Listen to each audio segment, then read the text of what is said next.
Ipikit mo ang iyong mga mata. Huminga ng malalim.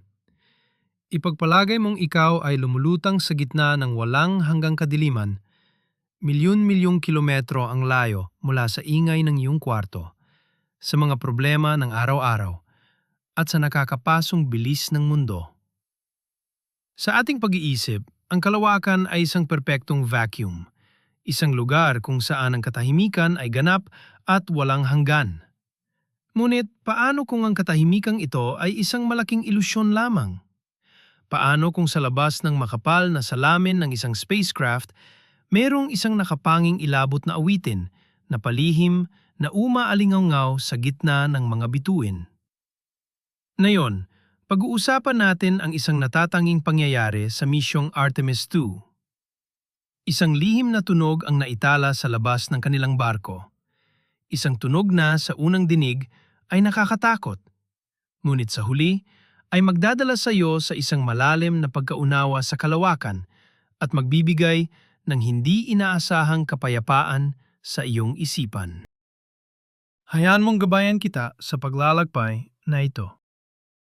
Upang maintindihan ang hiwaga ng tunog na ito, kailangan muna nating balikan ang layunin ng Artemis II. Matapos ang maraming dekada, muling nagbabalik ang sangkatauhan patungo sa buwan. Hindi lamang ito simpleng pagbisita, ito ay isang paghahanda para sa mas malalayong paglalakbay sa kalawakan. Ang Artemis II ay idinisenyo upang dalhin ang mga astronaut sa mas malayo kaysa sa narating ng sinumang tao sa kasaysayan, lumampas sa madilim na bahagi ng ating natural na satellite. Sa mga ganitong kalayong distansya, inaasahan ng mga siyentipiko na ang mga kagamitan ay makakapagdala ng mga datos na hindi pa natin nakikita o naririnig dati. Sa agham, alam natin na ang tunog ay nangangailangan ng hangin o materya upang maglakbay. Wala nito sa vacuum ng kalawakan. Ngunit ang kalawakan ay hindi ganap ng walang laman. Ito ay puno ng mga electromagnetic waves, solar wind at plasma. Kapag ang mga hindi nakikitang alon na ito ay sinalo ng mga espesyal na instrumento ng isang spacecraft at isinalin sa audio, lumilika ito ng isang bagay na nakakabighani at nakakapangilabot. Ito ang konteksto ng ating kwento ngayong gabi. Ang pag-iwan sa atmosphere ng Earth ay ang pag-iwan sa lahat ng pamilyar sa atin. Habang ang Artemis II ay papalayo sa ating asul na planeta, ang mga radio communication na puno ng boses mula sa mission control sa Houston ay unti-unting napapalitan ng static. Ang kalawakan sa labas ay nag-aalok ng isang malamig at maitim na yakap. Sa puntong ito, ang ilusyon ng katahimikan ay nagsisimulang bumalot sa isipan ng mga manlalakbay. Para sa ilustrasyon ng bahaging ito, isipin ang isang napakabagal na pag-zoom out mula sa isang maliwanag na Earth patungo sa isang malalim na itim na dagat ng mga bituin, kung saan ang tanging gumagalaw ay ang makina ng barko. Ito ang unang hakbang patungo sa hindi pamilyar. Ngunit ano ang nangyayari kapag ang katahimikan ay nagiging napakalalim, kaya't ito ay nagiging mabigat? Sa loob ng kapsula, ang tanging naririnig ng mga astronaut ay ang pag-ikot ng mga bentilador, ang mahinang ugong ng mga computer, at ang kanilang sariling paghinga. Ito ay isang nakakaisolang karanasan, subalit sa labas, ang mga antena ng barko ay nakabukas at nakikinig sa mga bagay na hindi kayang marinig ng tainga ng tao. Dito natin madalas isipin na walang nangyayari sa kalawakan, isang malaking mito. Ang totoo, ang kalawakan ay isang napakaaktibong lugar na puno ng enerhiya na sumasayaw sa dilim. Habang papalapit ang spacecraft sa buwan, ang kapaligiran ay nagbabago. Ang magnetic field ng Earth, na siyang nagpoprotekta sa atin mula sa mga bagyo sa araw, ay unti-unting humihina. Sila ay pumapasok sa isang bagong teritoryo. Isang teritoryo kung saan ang solar wind, ang mga partikulo mula sa araw, ay malayang humahampas ng walang harang. Visual na ilustrasyon. Ipakita ang isang animated na agos ng maningning na mga partikulo mula sa araw na tumatama sa metalikong balat ng Artemis II na lumilikha ng mga maliliit na kislap ng enerhiya na hindi nakikita ng mata. Ang paglipat sa madilim na bahagi ng buwan o ang far side ay isang mahalagang yugto. Dito, ang buong katawan ng buwan ay nagsisilbing isang higanteng kalasag na umaharang sa lahat ng radio signals mula sa Earth. Para sa mga susunod na oras, ang mga astronaut ay ganap na nag-iisa, walang komunikasyon, walang tulong. Sila lamang at ang walang hanggang kalawakan. Ang subheading na maari nating ilagay dito ay ang pamamaalam sa tinig ng mundo. Sa sandaling ito ng ganap na pag-iisa, nagsisimulang makapansin ng kakaiba ang mga instrumento. Habang ang radyo ay nakatutok sa kawalan upang maghanap ng anumang background noise ng universo, ang mga karayom sa mga metro ay biglang gumalaw. Hindi ito static mula sa Earth. Hindi ito ingay mula sa barko. Ito ay isang frequency na nagmumula sa labas. Mula sa tila blankong kalawakan. Ang mga siyentipiko ay may kagamitan na tinatawag na radio wave receiver na isinasalin ang mga electromagnetic waves sa sound wave upang mapag-aralan. Nang isalin ito, lumabas ang isang nakapanging ilabot na himig. Ano ba ang tunog na ito? Ipagpalagay mo ang isang napakababang sipol tulad ng hangin na umihip sa loob ng isang abandonado at mahabang tubo ng bakal, sinamahan ng isang panakanakang tunog ng kampana na umaalingaw-ngaw sa ilalim ng tubig. Ito ay may tono metaliko, paiba-iba ng pitch, minsan mabilis, minsan napakabagal na tila humihinga. Visual na ilustrasyon. Ipakita ang isang visualizer ng audio na may mga asul at lila na alon na dahan-dahang tumataas at bumababa, kasabay ng inilalarawan na nakakatakot na tunog. Para sa isang taong hindi nakakaunawa, ang tunog na ito ay madaling maiugnay sa isang bagay na makamandag o isang banta. Madaling isipin ang mga pelikula kung saan may napakalaking nilalang na nagkukubli sa dilim. Subalit kailangan nating buwagin ang isang sikat na mito rito. Hindi ito mensahe mula sa mga alien at hindi rin ito halimaw sa kalawakan. Kahit gaano pa ito kakapangilabot pakinggan, ito ay isang ganap na natural at siyentipikong phenomenon. Ang kalawakan ay puno ng plasma, isang estado ng materya na binubuo ng mga electrically charged na partikulo. Kapag ang mga partikulong ito ay nakikipag-ugnayan sa mga magnetic at electric field sa kalawakan, sila ay lumilika ng mga tinatawag na plasma waves. Dahil sa manipis na kapaligiran, ang mga alon na ito ay naglalakbay bilang mga radio signal. Ang mga instrumento ng Artemis II ay simpleng nahuli ang mga radio wave na ito at ginawa itong naririnig na audio. Isipin ito bilang isang kanta na inaawit ng kalikasan gamit ang wika ng kuryente at magnetismo.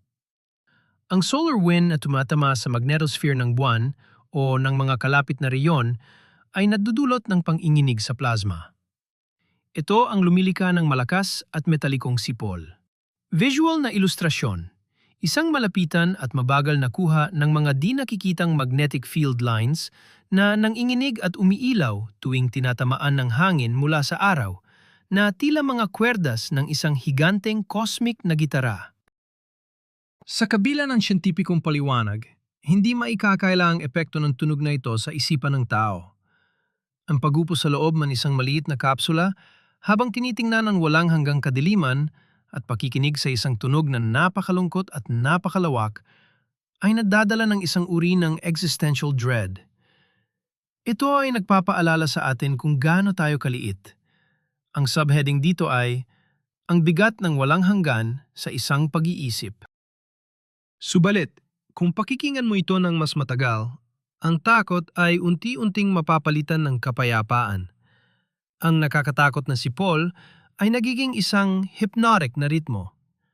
Tulad ng paghampas ng alon sa dalampasigan sa gabi, ang plasma wave sa kalawakan ay may sariling paulit-ulit at nakaka-relax na padron. Inaanyayaan ka nitong kalimutan ang sarili mong mga problema dahil sa harap ng ganitong kalawak na universo, ang ating mga pang-araw-araw na alalahanin ay tila naglalaho. Ang tunog na ito ay patunay na ang universo ay buhay. Hindi ito isang patay at walang laman na kahon kung saan lumulutang ang mga planeta. Ito ay isang dinamikong karagatan ng enerhiya. Ang bawat sentimetro ng vacuum ay puno ng aktibidad, ng mga puwersang nagtutulakan at naghihilahan, kahit na hindi ito nakikita ng ating mga mata. Visual na ilustrasyon. Ang pagbabago ng kulay ng background mula sa ganap na itim patungo sa isang banyayad, kumikislap na nebula na kumakatawan sa buhay na enerhiya ng kalawakan. Kadalasan, nililikha natin ang ating mga kinatatakutan dahil sa ating kakulangan ng pangunawa.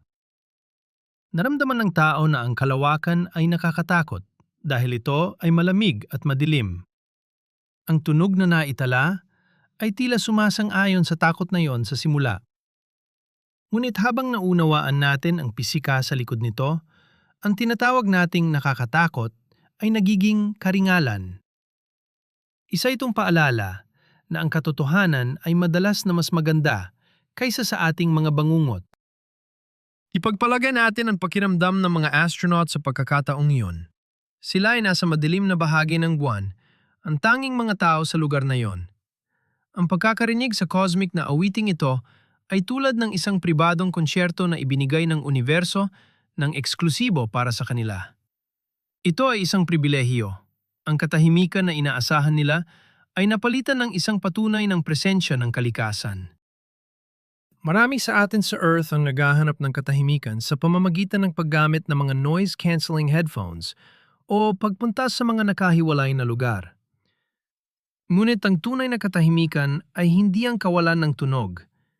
Ito ay ang pagkakaroon ng isang tunog na nagpapatahimik sa iyong isipan. Ang tunog ng plasma wave ng kalawakan, kapag pinakinggan ng may bukas na isip, ay ang pinakamataas na forma ng white noise. Visual na ilustrasyon. Isang astronaut na lumulutang ng komportable sa loob ng kapsula, ang muka ay kalmado habang nakatingin sa labas, na tila nakikinig sa isang malambing na lalabay. May isang mito na kapag ikaw ay na-stranded sa kalawakan, mababaliw ka raw sa sobrang katahimikan. Ang pangyayaring ito mula sa mga recording na tulad ng sa Artemis ay nagpapatunay na mali ito. Ang kalawakan ay kakausapin ka. Bibigyan ka nito ng kapaligiran. Ang hamon ay kung paano mo tatanggapin ang wika nito. Ang wika ng kalawakan ay hindi binubuo ng mga salita, kundi ng mga frequency at resonance. Sa paglipas ng panahon sa madilim na bahagi ng buwan, ang pattern ng tunog ay patuloy na nagbabago. Kapag tumama ang isang mas malakas na bugso ng solar wind, ang tunog ay lumalakas at nagiging matinis, na parang bagyo na dumaan sa isang kagubatan. Pagkatapos, ito ay dahan-dahang babalik sa isang mababang ugong. Ang subheading para dito, ang panahon at klima sa loob ng isang vacuum. Sa bawat pagtaas at pagbaba ng tunog na ito, may isip mo ang bilyon-bilyong taon ng kasaysayan. Ang mga alon ng enerhiyang ito ay naglalagbay at umiiral na bago pa man nagkaroon ng buhay sa Earth. Ang makinig dito ay parang paghawak sa isang piraso ng walang hanggang oras. Visual na ilustrasyon. Isang orasan na mabilis na umiikot ng paatras, sumisimbolo sa pagbabalik sa simula ng panahon, habang ang tunog ng kalawakan ay nananatiling pareho. Ang Artemis 2 ay hindi lamang kumukuha ng mga litrato. Ito ay nangongolekta ng mga pakiramdam. Ang datos ng audio na ito ay ipapadala pabalik sa Earth hindi lamang upang pag-aralan ng mga pisiko, kundi upang pakinggan ng mga ordinaryong tao. Ito ay isang tulay na nagkokonekta sa atin, na nakakulong sa gravity, sa kalayaan at kalawakan ng kosmos. Minsan, ang mga pinakanakakatakot na bagay ay ang mga bagay na pinakamalaki. Tinatawag natin itong sublime sa sining at pilosopiya. Ang pakiramdam ng labis na pagkamangha na may kahalong kaunting takot dahil sa napakalaking saklaw ng isang bagay. Ang tunog sa labas ng Artemis 2 ay ang perpektong halimbawa ng sublime. Pinapaalalahanan tayo nito na tayo ay bahagi ng isang bagay na napakalaki at di matarok. Habang patuloy kang nakikinig sa inilalarawan kong senaryong ito, pansinin mo ang iyong paghinga. Katulad ng dahan-dahang pagtibok ng mga electromagnetic waves, ang iyong paghinga ay bumabagal, sumasabay sa malawak na ritmo ng kalawakan. Hayaan mong ang ideya ng malalim na vacuum ay humigop sa iyong mga pag-aalala. Visual na ilustrasyon. Ang paggalaw ng mga alon ng audio na dahan-dahang nagsisync sa animation ng isang pusong tumitibok ng tahimik at payapa. Ano kaya ang mangyayari kung lahat tayo ay may kakayahang marinig ito araw-araw? Siguro, mas mababawasan ang ating mga gulo dito sa Earth. Kung naiintindihan natin kung gaano kabihira at kahalaga ang ating maliit na asul na planeta na napapalibutan ng ganitong napakalaking enerhiya, marahil ay mas aalagaan natin ito. Ang tunog mula sa kalawakan ay isang salamin na nagpapakita ng ating sariling kahinaan. Kahit na walang hangin para dalhin ang tunog, ang universo ay naghahanap ng paraan upang iparating ang sarili. Ito ay isang patunay ng kalikasan ng pag-iral. Ang enerhiya ay hindi nawawala, nag-iiba lang ng anyo.